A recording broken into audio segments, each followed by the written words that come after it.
કોંગ્રેસે ટૂંક સમયમાં મળશે નવા પ્રદેશ અધ્યક્ષ। હાઈકમાન્ડે ગુજરાત કોંગ્રેસના નેતૃત્વ માટે પેનલ તૈયાર કરી છે। પ્રદેશ અધ્યક્ષ માટે 3 નામોની પેનલ તૈયાર કરાઈ, જેમાં અમિત ચાવડા, ગેનીબેન અને લાલજી દેસાઈના નામ છે। વિધાનસભામાં કોંગ્રેસ પક્ષના નેતા માટે પણ નામ નક્કી થશે। વિધાનસભા માટે શૈલેષ પરમાર અને કિરીટ પટેલના નામ સામે આવ્યા છે। ગઈકાલે રાહુલ ગાંધીની બેઠક બાદ આ નામ નક્કી કરાયા છે। તમામ નેતાઓ સાથે હાઈકમાન્ડે બેઠક કરીને પેનલ તૈયાર કરી। ટૂંક સમયમાં જ પ્રદેશ અધ્યક્ષ અને વિધાનસભા કોંગ્રેસ પક્ષના નેતાના નામ જાહેર કરાશે।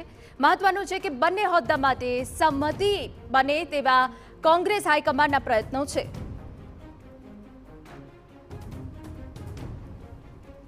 તો ગુજરાત કોંગ્રેસે ટૂંક સમયમાં જ નવા પ્રદેશ અધ્યક્ષ મળવાના છે। હાઈકમાન્ડે ગુજરાત કોંગ્રેસના નેતૃત્વ માટે પેનલ પણ તૈયાર કરી છે। પ્રદેશ અધ્યક્ષ માટે 3 નામોની પેનલ તૈયાર છે। અમિત ચાવડા, ગેનીબેન અને લાલજી દેસાઈના નામ સામે આવ્યા છે। વિધાનસભામાં કોંગ્રેસ પક્ષના નેતા માટે પણ નામ નક્કી થયા છે। વિધાનસભા માટે શૈલેષ પરમાર અને કિરીટ પટેલના નામ નક્કી થયા હોવાની વિગતો છે। આપને જણાવી દઈએ કે જ્યાં રાહુલ ગાંધીની બેઠક મળી અને તે બાદ આ નામ નક્કી કરાયા છે।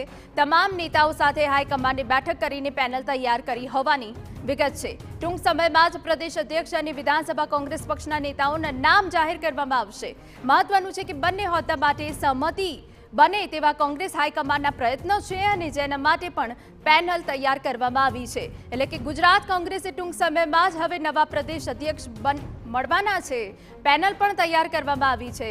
હાઈકમાન્ડે ગુજરાત કોંગ્રેસના નેતૃત્વ માટે પેનલ તૈયાર કરી છે અને પ્રદેશ અધ્યક્ષ માટે 3 નામોની પેનલ તૈયાર છે, જેમાં અમિત ચાવડા, ગેનીબેન અને લાલજી દેસાઈનું નામ છે।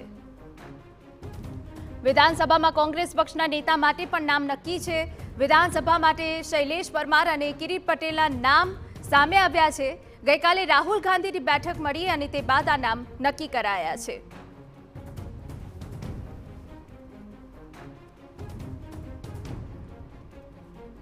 તમામ નેતાઓ સાથે હાઈકમાન્ડે બેઠક કરીને પેનલ તૈયાર કરવામાં આવી છે। આપણે જણાવી દઈએ કે વિધાનસભા કોંગ્રેસ પક્ષના નેતાઓના નામ જાહેર કરવામાં આવશે અને બંને હોદ્દા માટે સહસંમતિ બને તેવા કોંગ્રેસ હાઈકમાન્ડના પ્રયત્નો છે। ગુજરાત કોંગ્રેસે ટૂંક સમયમાં જ નવા પ્રદેશ અધ્યક્ષ મળશે। પેનલ પણ તૈયાર થઈ છે। હાઈકમાન્ડની બેઠક મળી હતી અને તે બાદ આ પેનલ તૈયાર કરવામાં આવી છે।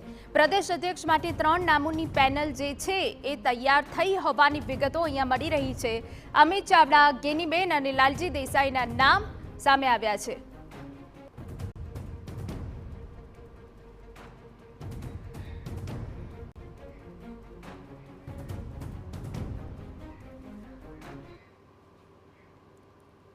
તો તમામ વિગતો સાથે અમારા સંવાદદાતા નરેન્દ્ર રાઠોડ જોડાઈ ગયા છે। નરેન્દ્ર, આપની પાસે આવવું છે। ટૂંક સમયમાં જ નવા પ્રદેશ અધ્યક્ષ મળવાના છે। હાઈકમાન્ડની બેઠકમાં કયા સમીકરણો ઉપર ફોકસ કરાયું છે, શું વિગત આપની પાસે?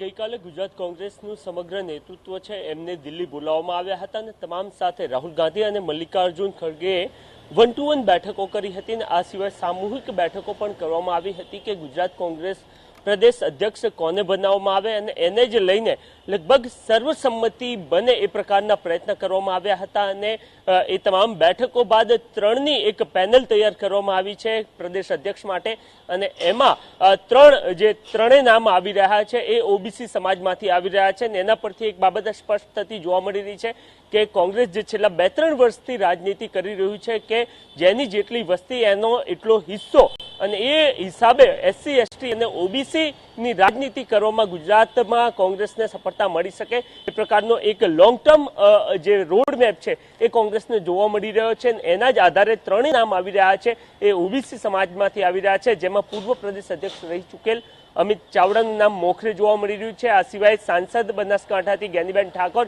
અને લાલજી દેસાઈ આ 3ના નામ સામે આવી રહ્યા છે। આ 3માંથી કોઈ એકને પ્રદેશ અધ્યક્ષ બનાવવામાં આવે એ પ્રકારની પૂરી શક્યતાઓ જોવામાં આવી રહી છે અને કદાચ 1-2 દિવસમાં જ પ્રદેશ અધ્યક્ષ કોણ એને લઈને સ્પષ્ટતા થતી જોવા મળશે।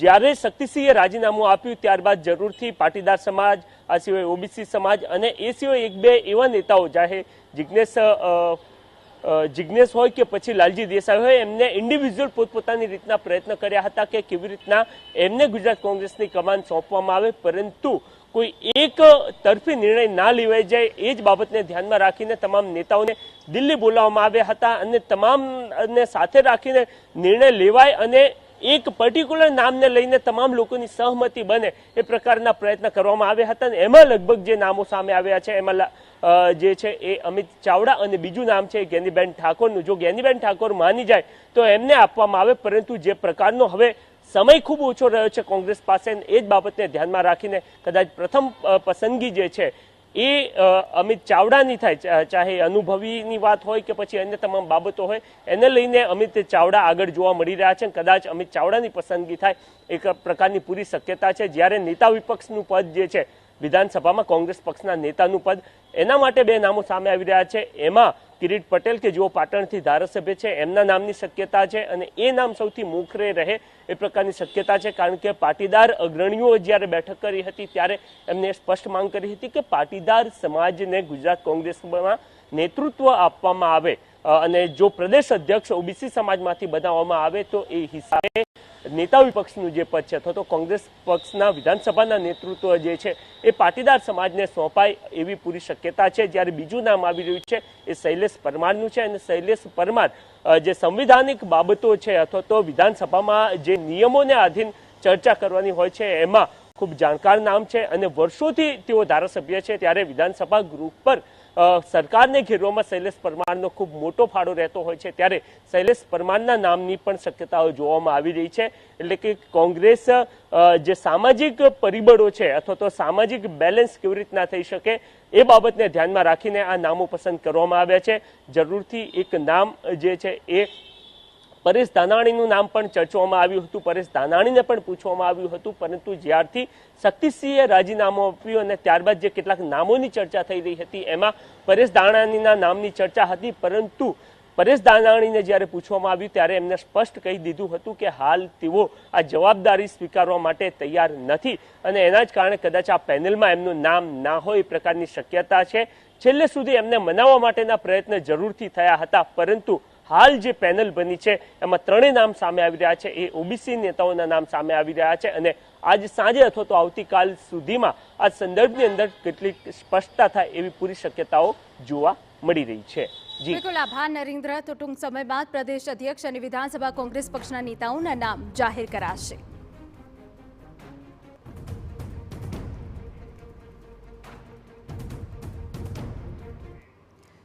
સમાચાર વડોદરા